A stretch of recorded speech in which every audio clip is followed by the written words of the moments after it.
You're reading another self-help book right now, aren't you? Thousands of pages about changing your life, becoming more productive, finding your purpose. But here's the truth. Most of them sound amazing until you close the book and nothing changes.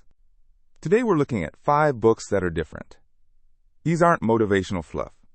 They're backed by research, tested frameworks, and they actually deliver results because they focus on how your brain and habits really work, not on wishful thinking. First, let's talk about Atomic Habits by James Clear. If you've heard of this book before, you've heard right to listen to it. The core promise is simple. Tiny changes lead to remarkable results. But here's what makes it different from every other habits book out there.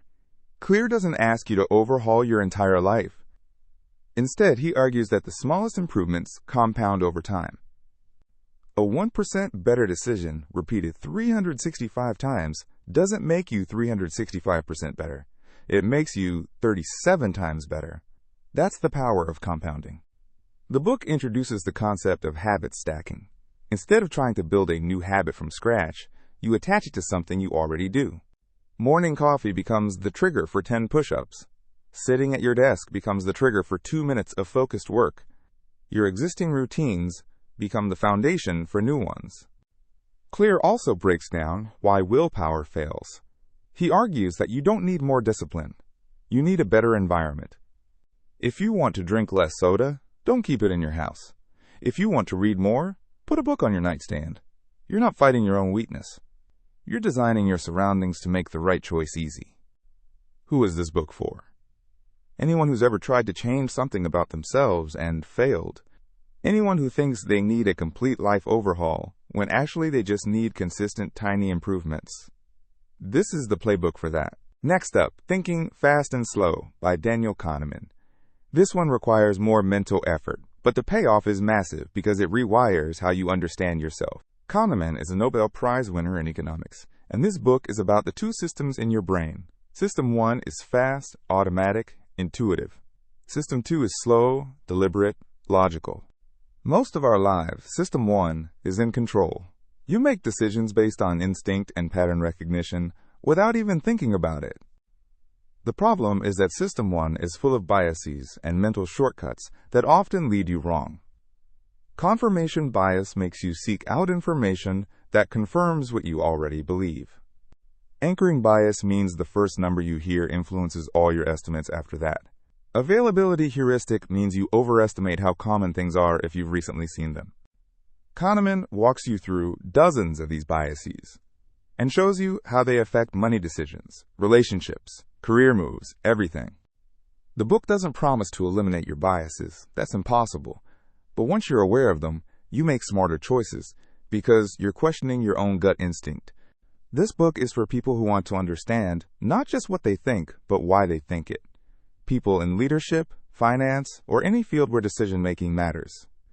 People who realize their intuition has led them wrong before.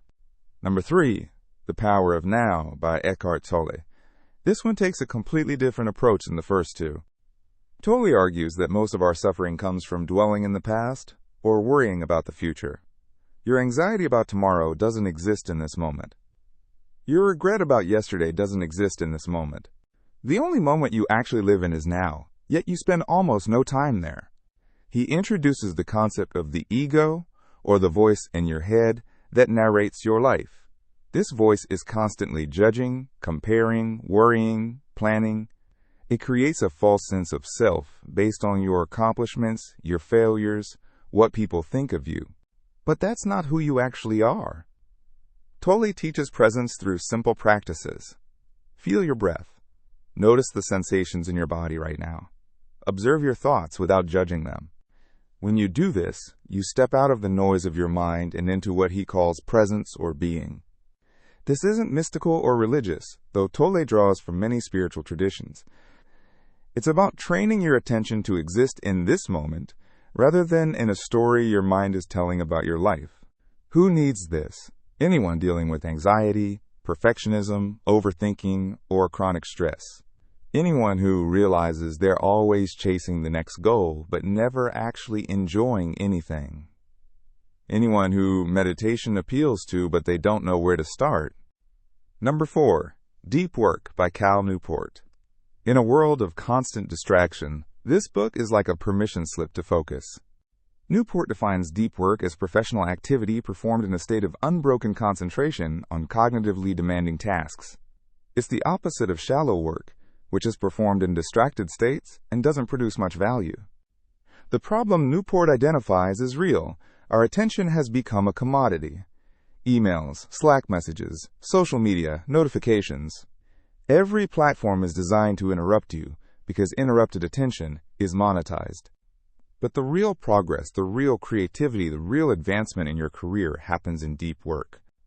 Newport provides a framework, established grand gestures, work rhythms, and execution systems. A grand gesture might be renting a cabin for a week to focus on a major project. A work rhythm could be 9 a.m. to 5 p.m. as your deep work window, no exceptions. Execution systems are simple rules you follow to protect your focus. The book also argues that the ability to concentrate intensely is becoming rare, which makes it more valuable. If you develop this skill, you become harder to replace. This is essential for anyone in knowledge work. Writers, programmers, designers, strategists, anyone whose output depends on their thinking. It's also for people who feel like they're busy all the time but never accomplish anything meaningful.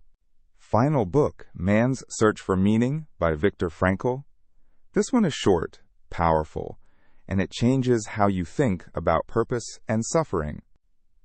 Frankl was a psychiatrist who survived concentration camps in World War II.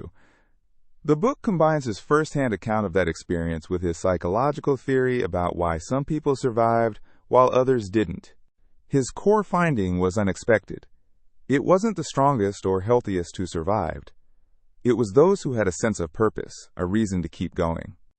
Someone who had family to return to, work to finish, or a belief in something bigger than themselves was more likely to survive than someone who had given up.